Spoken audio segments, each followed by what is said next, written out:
د مهمو خبرونو سرټکي. پاکستان سره د راولاړ شوو ستونزو په اړه د اسلامي امارت د بیان څرګندونې.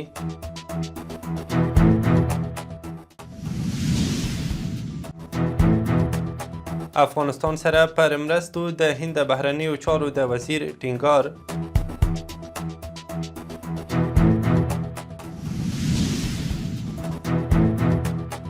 ایران کې د کرنې په برخه کې جوړ شوي نندارتون کې د افغان پلاوي ګډون.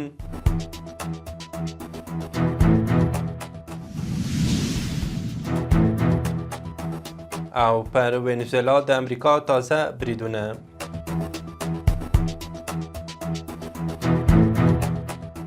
د واک ټلویزیون درنو لیدونکو سلام، وخت مو بخیر. نن شنبه د مرغومې 13مه.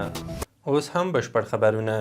د اسلامي امارت ویاند ذبیح الله مجاهد ویلي چې د ښه ګاونډیتوب د تګلارې له مخې له پاکستان سره د جګړې تمه نه لرله او ټینګار کوي چې جګړه د هیڅ لوري په ګټه نه ده.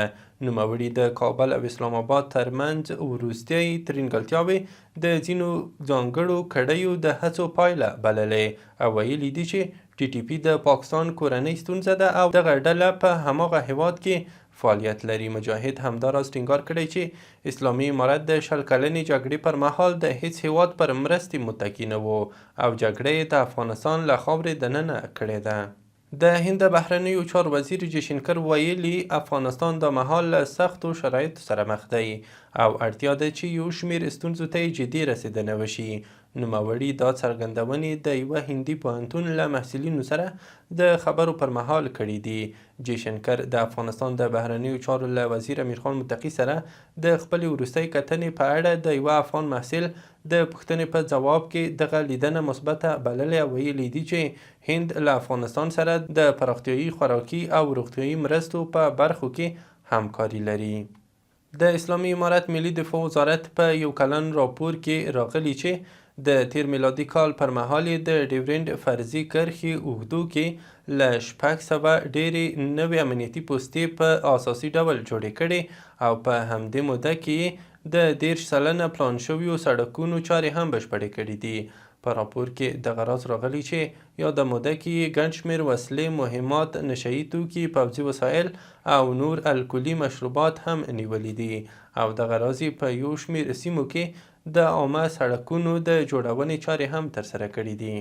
د کرنې، اوبو لګولو او مالدارۍ وزارت د سیمه ییزو همکاریو د پراختیا او د نورو کرنیزو تجربو د ترلاسه کولو په موخه د اوبو لګولو او قدرتي سرچینو مرستیال مولوي باز محمد فیضان په مشرۍ پلاوي تهران ته سفر کړی. د وزارت په خبرپاڼه کې راغلي چې دغه پلاوي د کرنیزې ماشینرۍ، ځیرکې کرنې او پرمختللو اوبو لګولو سیستمونو په نندارتون کې ګډون کړی او د همکارۍ، پانګونې او تجربو د لیږد پر لارو چارو یې له ایراني شرکتونو سره خبرې کړي دي. د فراه ولایتي مسؤلینو ویلي امنیتي ځواکونو یې د لویدیځ زون د 207 الفاروق الاردو د هوایي ځواکونو په ملاتړ وتوانېدل چې نږدې 100 تنه هغه مسافر وژغوري چې د دې ولایت پر چمن ولسوالۍ اړوند سیمو کې د وروستیو واورو ورېدو له امله بند پاتې وو. د فراه د امنیي قمندانۍ ویاند محمد نسیم بدري ویلي ژغورل شوي کسان د 15 ارادو نقلیه وسایطو مسافر وو چې یوازې یو تن یې ټپي شوی دی.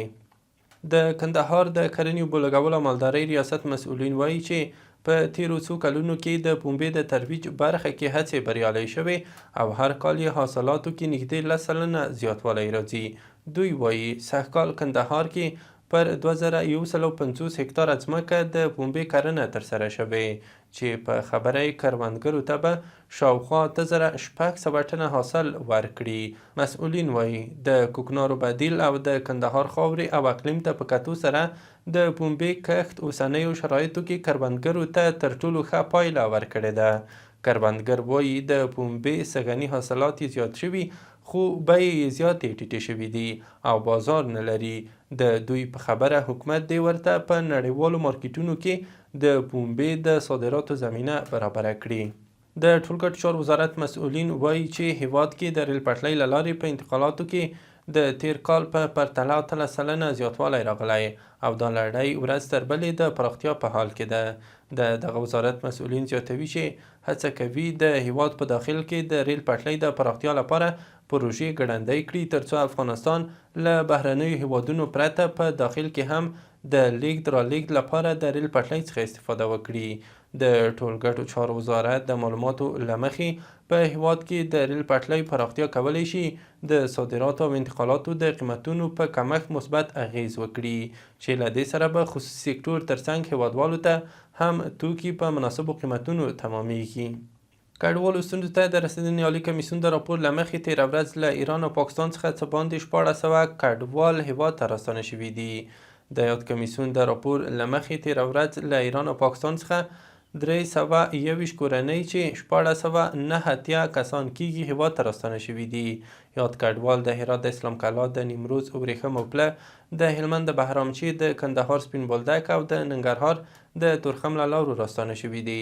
د خبر له مخې تېره ورځ 296 راستانه شوي کورنۍ چې 1490 کسان کېږي خپلو سیمو ته لیږدول شوي او له 415 کورنیو سره مرستې شوي دي. د پاکستان د احصایې فدرالي ادارې ویلي چې په تیرو شپږو میاشتو کې د دغه هیواد سوداګریز زیان 14.6 سلنه زیات شوی او 19.2 میلیارډ ډالرو ته رسیدلی دی. د شمیرو له مخې د دغه هیواد واردات 11.8 سلنه زیات شوي خو صادرات یې 8.7 سلنه راکم شوي دي. یوازې د 2015 کال په ډسمبر کې سوداګریز زیان 23.8 سلنه لوړ شوی. د راپور له مخې دا زیاتوالی په صادراتو کې د پام وړ کمښت او په وارداتو کې د زیاتوالي پایله بلل شوې ده. دا په داسې حال کې ده چې د افغانستان او پاکستان ترمنځ د لارو بندېدو د دواړو هیوادونو پر سوداګرۍ منفي اغیز کړی دی. له هیواده بهر دا چې د CBS ټلویزیوني شبکې راپور ورکړی چې د امریکا ولسمشر ډونالډ ټرمپ ویزویلا کې د پوځي تاسیساتو او نورو اهدافو پر وړاندې د برید امر کړی دی.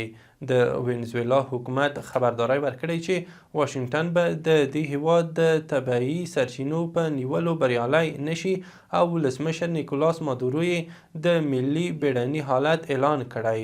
راپورونه وایي نن سهار په کاراکاس کې 7 چاودنې شوي دي. بلخوا د امریکا ولسمشر ډونالډ ټرمپ ویلي امریکایي ځواکونو پر وینزویلا له بریدونو وروسته د دغه هیواد ولسمشر نیکولاس مادورو نیولی او له هیواده بهر انتقال کړی دی.